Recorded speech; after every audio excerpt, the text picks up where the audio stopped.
시청자 여러분 안녕하십니까. 5월 19일 시사정담 시작하겠습니다. 시청자 여러분, 윤석열 전 검찰총장이 5.18 메시지를 발표한 것을 시작으로 해서 본격적인 윤석열의 시간이 시작된 것 같습니다. 그러자 민주당이 벌떼처럼 달려들어서 윤석열 두드리기에 나선 모양새입니다. 이종근 전 데일리안 편집국장님과 이 문제 짚어보도록 하겠습니다. 네, 이 국장님. 네, 안녕하십니까. 윤석열 전 검찰총장이 5.18 메시지를 성명과 비슷하게 냈어요. 보통 정치인들이 하는 그렇죠. 행위죠. 네네. 그런데 그 5.18 메시지를 보면은 어떻게 보면은 사실상 대권 도전의 선언이고 또 문재인 대통령과 네. 좀 운유적이기는 하지만 그렇죠. 대립각을 세운 거 아닙니까? 네네. 예. 그렇습니다. 어떤 형태의 독재든 아니면 전제든 이에 대한 강력한 거부와 저항을 명령하는 것이 바로 5.18 정신이다. 듣는 사람 입장에서는 나더러 얘기하는 건가? 누가 독재인데? 뭐 이렇게 생각할 수 있는 그런 대목이고요. 저는 그것도 그거지만 그 안에 있는 내용 중에 아예 정책을 비판하는 듯이 들리는 부분이 있거든요. 즉 뭐냐면은 대북과 관련해서 인권법입니다. 예. 즉 5.18 정신이 두 가지를 얘기했어요. 북한을 봐라. 북한이 인권을 저렇게 침해하고 하는 것 자체를 사실은 그 5.18 정신으로 봤을 때 인권법에 대해서 얘기를 하고 전 세계가 그렇게 할 때 함께 그 인권법을 통과시키고 통과시켜야 되는데 그렇지 못하고 있다라고 이야기하고 있거든요. 그리고 미얀마 얘기도 했고. 근데 이 대목은 사실 이 문재인 정부가 들으면 굉장히 기분 나빠할 얘기죠. 인권법, 사실 노무현 대통령 때도 그 인권법에 동참하느냐 안 하느냐 결의안이죠. 그때는 안보리 결의안이었죠. 예. 결의안에 뭐 동참 안 하고 뭐 기권하고 그랬죠. 이번에도 사실 인권법과 관련해서 문재인 정부의 어떤 스탠스를 정면으로 지금 이야기하고 있지 않겠습니까? 그럼 뭐 그런 어떤 대목들이 상당히 정치적으로 해석될 수밖에 없는 그런 메시지죠. 그러니까 5.18 정신이라는 게 반독재, 그렇죠. 그리고 자유와 민주, 인권, 네. 이 부분 아닙니까? 그렇죠. 그런데 문재인 정권이 본인 스스로 인권 변호사, 또 인권을 가장 앞세운다는 사람 아닙니까? 사람이 먼저다. 이게 바로 인권 아닙니까? 말만 하면 어쨌든 인권이다. 뭐 북한의 인권이라든가 그렇죠. 미얀마 또 홍콩 사태 그런 부분에 있어서는 뜨뜻미지근하게 거의 대응을 잘 안 하고 있는 부분에 대해서 윤석열 총장이 지적을 했고 특히 5.18 메시지는 윤석열 총장이 오랫동안 자명을 하면서 대권 의지가 있는 건가 하는 의구심까지 나왔는데 그 부분은 완전히 불식시켜 준 것 아닙니까? 그렇죠. 안 할 사람이 뭐 이런 거 낼 필요 없잖아요. 그렇죠. 그러니까 뭐 이걸 좀 이렇게 축소하려는 사람들이 아니 이거 뭐 낼 수 있는 메시지 아니냐 이렇게 얘기를 하지만 전 거꾸로 그럼 4.19 때는 왜 조용히 있었느냐. 뭐 타이밍은 여러 가지잖아요. 3월 4일 날 그 퇴임을 한 이후에도 이런 식의 어떤 성명적 메시지를 전달할 수 있는 그런 타이밍은 굉장히 많았다. 그런데 5.18과 관련해서 이렇게 여러 개의 신문을 5월 16일, 17일 연달아서 발표를 한 건 그 안에 있는 메시지와 함께 언제 하느냐가 가장 중요한 포인트 아닙니까? 예. 이 메시지라는 건. 그러니까 이 5.18이라는 그러니까 지금 정치권이 난리가 났지만 어찌됐든 굉장히 큰 그런 화두를 지금 빵 하고 던진 셈이 돼버렸죠. 그러니까 정치권의 핵폭탄급 뭐 그런 성명을 발표한 것이 됐는데 그러니까 5.18 이 메시지를 계기로 해서 윤석열의 시간이 이제 본격적으로 시작되었음을 알리는 것 아니냐. 네네, 그렇습니다. 네. 그동안에는 자명을 했는데 이제는 뭐 등판의 시기를 언제 하느냐는 별개로 하더라도 경우에 따라서 언제적인 메시지도 낼 수 있고 대외적인 활동도 나설 수 있다. 그래서 윤석열이 지금 어떤 모양새로 이렇게 정치권에 좀 모습을 드러낼까. 이제 뭐 대권 도전 의지를 표명한다든가 그런 것은 이제 정식 발표라든가 뭐 언론 인터뷰를 통해서 하겠지만 공개적인 행보 자체는 지금까지 자제해 왔는데 그래서 5.18이 지난 뒤에 좀 지나서 5.18 묘역을 참배한다는 네네. 얘기도 있고 네, 세계일보. 5.18 묘역만 가면 되겠습니까? 국립현충원부터 가가지고 또 5.18 묘역을 그렇죠. 가고 뭐 그리고 또 봉화마을도 그동안은 가겠죠. 봉화마을도 가고. 예. 그 전에는 뭐 대학 강연이라든가 토크쇼 뭐 이런 걸로 나타나지 않겠냐 했는데 네. 오히려 묘역 참배로 이렇게 그렇죠. 모습을 드러내는 거 아닌가 그런 얘기도 나오고 네. 여러 가지 추측들이 있습니다. 네, 그렇습니다. 이제 5월 16일 날 처음에 조선일보 할 때는 지금 고려 중이다. 뭐 이런 정도였어요. 그러니까 5.18. 그래서 5월 18일 날 가는 게 아니냐. 왜냐하면 이틀 전에 그런 보도가 나왔기 때문에. 근데 그 다음날 국민일보에서는 또 약간 좀 빠지는 듯 하다가 세계일보 보도에서는 5.18에 가긴 가는데 시기를 지금 생각하고 있다. 이런 어떤 뉘앙스였거든요. 뉘앙스가. 그러면 교수님 말씀은 이미 5월 18일 끝났고, 그 다음에 여러 그 잠룡들 뭐 또는 뭐 국회의원들이 우글거리는 그런 속에서 윤석열이 함께 있는 사진, 그게 그렇게 어울려 있을 것 같지 않거든요. 5.18은 안 가죠. 그래서 이미 끝났고. 그러니까. 독상을 차려야지. 그렇죠. 아유, 그 표현이 아주 적합한 것 같습니다. 혼자 조용히 가서 묘비를 붙잡고 무릎을 꿇고, 그러니까 묵념을 하는 그런 사진이 아마 나오지 않을까. 그 사진 딱 나오면, 이제 행동으로도 보여주고 있다. 예. 뭐, 이렇게 지금 평가를 할 수가 있겠죠?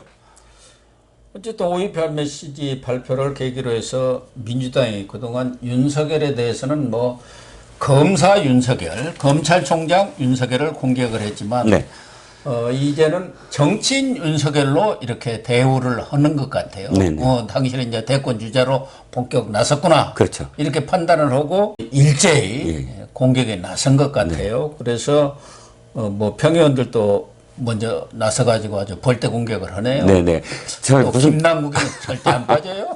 방사정포 같은 느낌이에요. 완전히 한 수백 발이 그냥 막 쏟아지는. 근데 그게 4.7 재보궐 이후에 윤석열이 물론 이렇게 그 직접적인 어떤 메시지가 아니더라도 측근을 통해서 메시지가 전달되는 것, 일자리라든지 뭐 또 누구를 만났다 이런 기사들은 계속 나오지 않았습니까? 그런데 사실은 그 윤석열에 대한 공격이 자제되는 느낌이었어요. 네. 재보궐 이후에.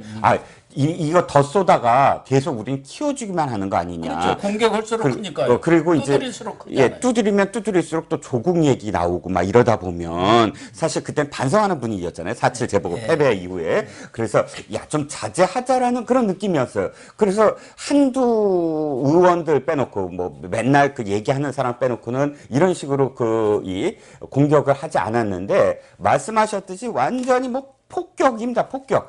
거의 이 좀 조용했던 사람들 지금 뭐 해보면 정청래, 신동근, 김남국, 조승래, 김의겸까지 물론 이낙연, 정세균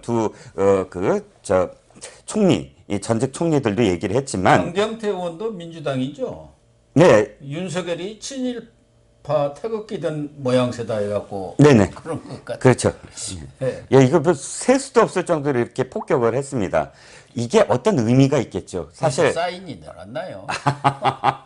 그럴 수도 이렇게 벌떼처럼 나타날 때는 공격을 할 때는 그러니까 그렇죠. 알게모르게 사인이 있거든요. 그러면 이제 역현재해야 한다. 사실 이런 거죠. 본회의장에서 맨 뒤에 이제 지도부들이 사인 내면 초선이라든지 뭘 맨 앞쪽에 있는 의원들이 다 그쪽 초선들인데 행동대원이 있잖아요. 갑자기 총회같이 단상으로 뛰어들어서 그러니까 점거한다거나 옛날에 선진화법 전에 그런 사인이 들어가잖아요. 근데 거의 그런 느낌이죠. 뭐 너도 나도 할 거 없이 한마디씩 다 뛰어들었는데 어찌됐든 이게 굉장히 의미가 있죠. 그러니까 가장 아픈 곳을 찔렀다든지, 그럼 아니면 진짜 단상을 점거할 정도로 우리가 꼭 뭘 지켜야 된다든지, 뭐 그럴 때 이런 행동들을 보이는데, 당연히 지금 다분히 윤석열 총장의 5.18 메시지는 이 사람들로 하여금 건드리지 않을 거 건드렸다라는 그런 분위기. 특히 문재인 대통령을 은근히 우리 속된 말로 하면은 씹은 것 아닙니까? 그렇죠.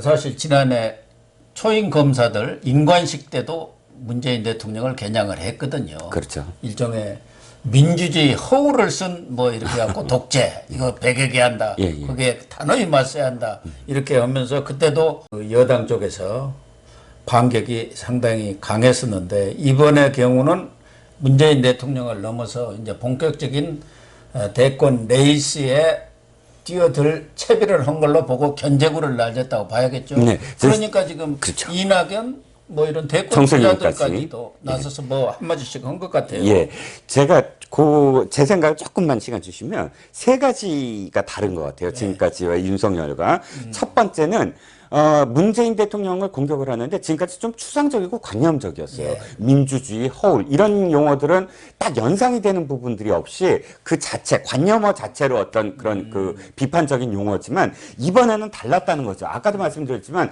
5.18이라는 실제하는 사건을 연상하잖아요. 5.18 그러면 5.18은 어떤 사건이야? 그런데 그런 시민들이 그러니까 이 적대시해서 상대해야 되는 어떤 그 군부 정권 뭐 이렇게 연결이 되다가 그 적대시해야 되는 게 독재라고 포지셔닝을 해버린 거예요. 그러면서 문재인 정부를 겨냥해서 표현될 수 있는 부분들. 그러니까 좀 더 쉬워졌죠. 그러니까 반문의 어떤 정서가 확실하게 나는 반문이야. 문재인 대통령의 정책도 지금 잘못돼 있고 또 한 행동도 잘못돼 있고 소통도 안 돼 있고 여러 가지의 함의적인 어떤 부분들을 쉽게 설명을 했다는 부분. 그리고 두 번째는 바로 그 호남이라는 부분.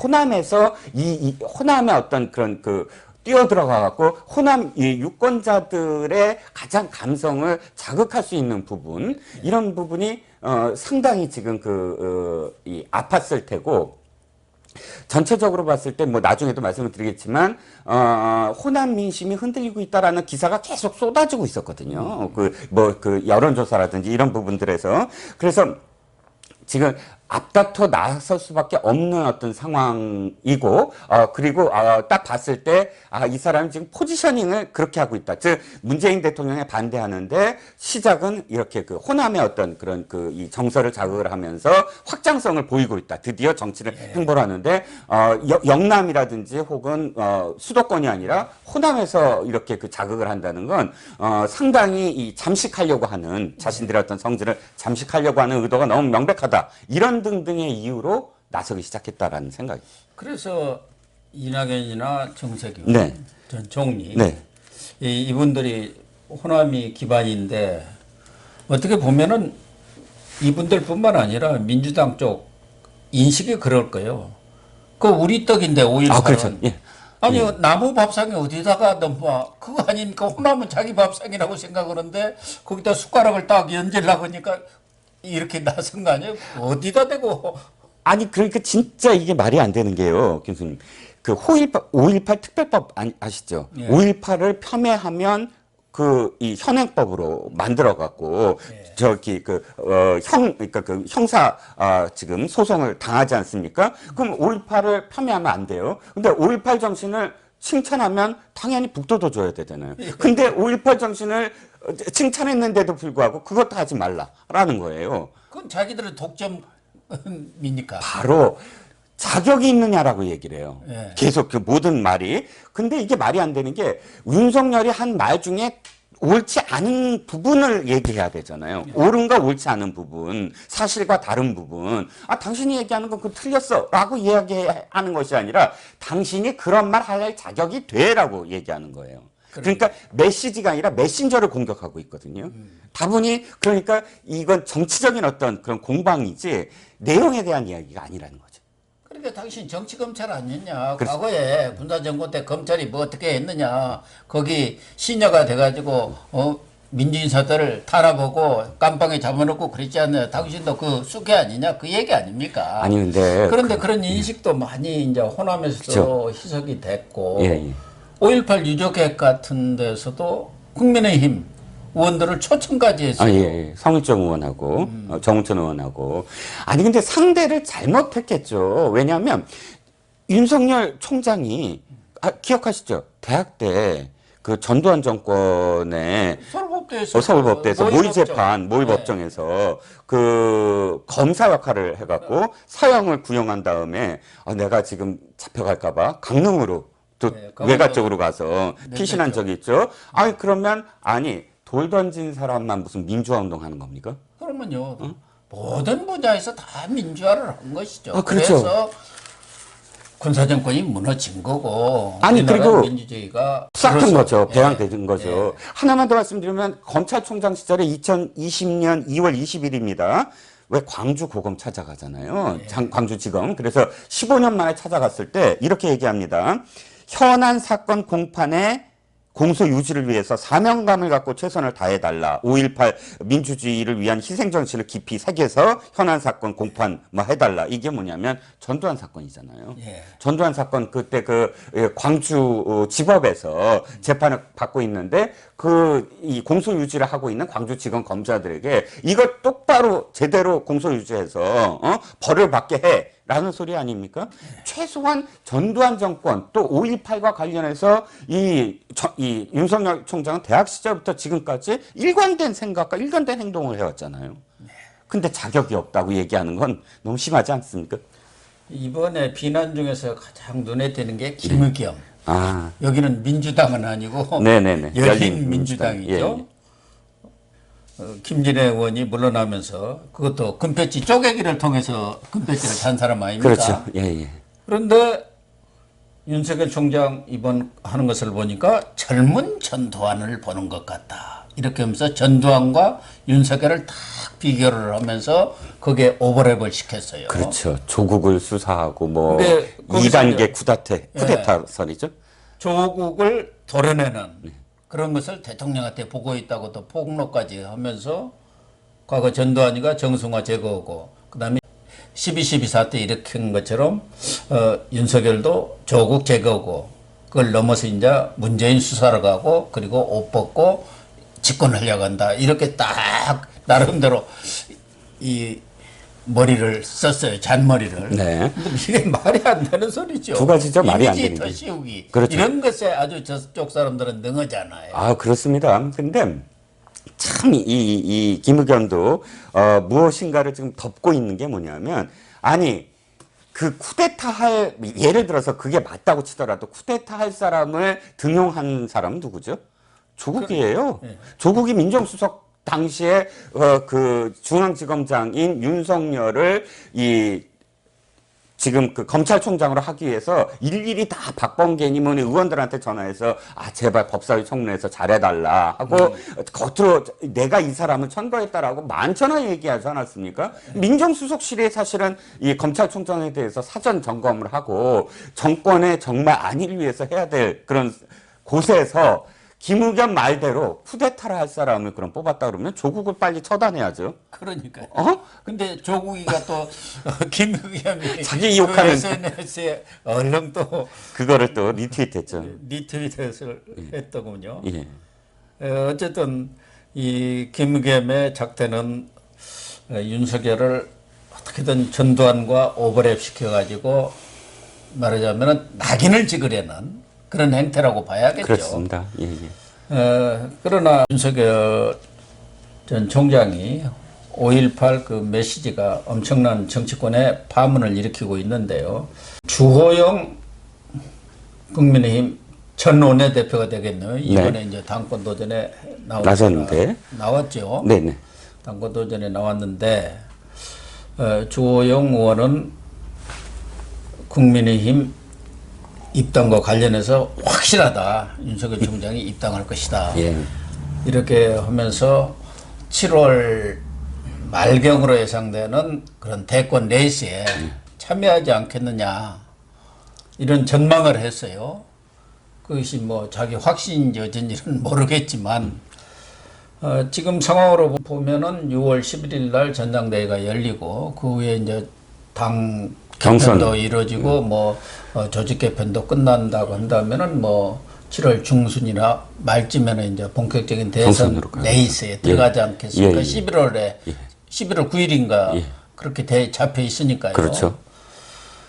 그래서 이 부분이 사실은 윤석열 총장의 향후 행보와 관련해서 가장 관심이 되는 분야가 아닌가 그런 생각은 들어요.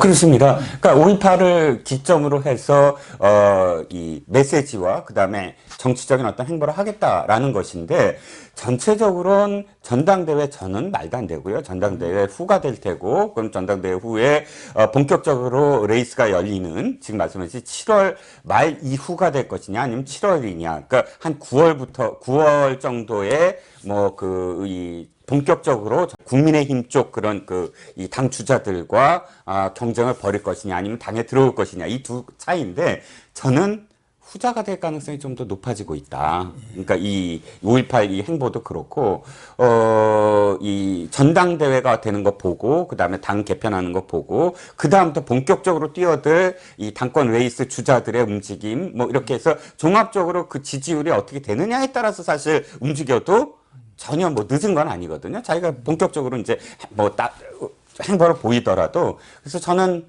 아마도 좀 최대한 해서 9월 이후에나 뭐 당과의 어떤 문제 뭐 이런 것들을 행보를 보이지 그때까지는 계속 독자 행동 뭐 보일 것 같습니다. 김종인 전 비대위원장하고는 이제 갈라선 겁니까? 김종인 비대위원장이 최근 뭐 언론 인터뷰에서 네. 보니까 김동연 전 경제부총리를 막 띄웠더라고요. 근데 저는 제가 보기에는 김동연 부총리는 포트폴리오 같아요. 포트폴리오. 그러니까 이 김종인 위원장은 언제나 이렇게 투자하는 그 북이 있는데 딱 보면 이게 분산 투자 있지 않습니까? 그래서 가끔 이렇게 꺼내고 저렇게 꺼내고 김동연 부총리도 이번이 처음이 아니잖아요. 2020년 7월 달에 또 이 경제를 잘 아는 당 외 인사가 아마 올해 말쯤 우리 국민의힘의 어떤 주자가 될 것이다. 그때 한참 뭐 백종원 얘기도 나오고 했다가 백종원은 아니야. 그럼 김동연일 거야 하고 기사가 나오기 시작했거든요. 그래서 아마도 김종인 위원장의 얘기는 꼭 김동연을 낙점했다기보다는 계속 여러 가지 어떤 가능성을 포진하면서 그 기사 안에도 사실 윤석열과 관련돼서 욕하는 내용은 없어요. 예, 윤석열 압박용인가요? 저는 아빠 여기 좀 빨리 찾아와라. 예. 어쨌든 윤석열 총장이 5.18 메시지 낸 것을 계기로 해서 사실상 윤석열의 시간을 이제 본격적으로 시작하고 있다. 네. 이런 결론이 될 것 같습니다. 정치권에서도 그렇게 받아들이고 있는 것 같고요. 네.